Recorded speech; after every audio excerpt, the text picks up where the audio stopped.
Yeah, all the different titles, the mom and dad and grandma and grandpa, and who gets to be called what.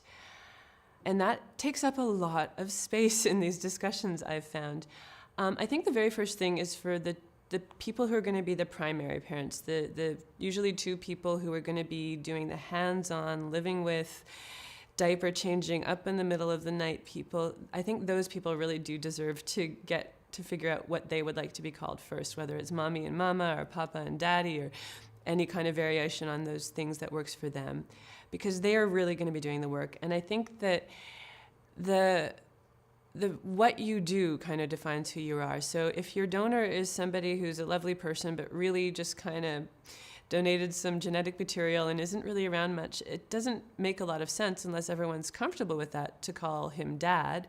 But if he's someone who's around, who pitches in with some childcare, and if you're all comfortable with that, with calling him dad, then maybe that makes more sense. But again, it's what he does, or similarly with an egg donor, what she might do.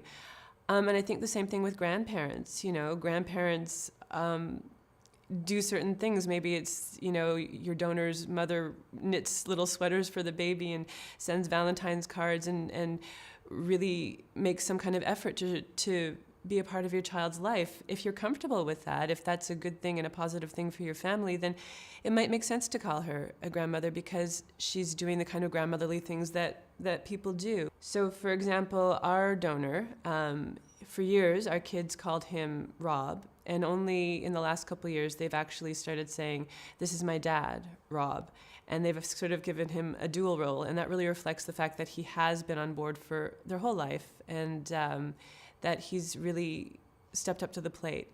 And so I think when people are talking about names, you know, really think about, well, what is the role you're going to play, and assign that name accordingly, and then understand that it can change.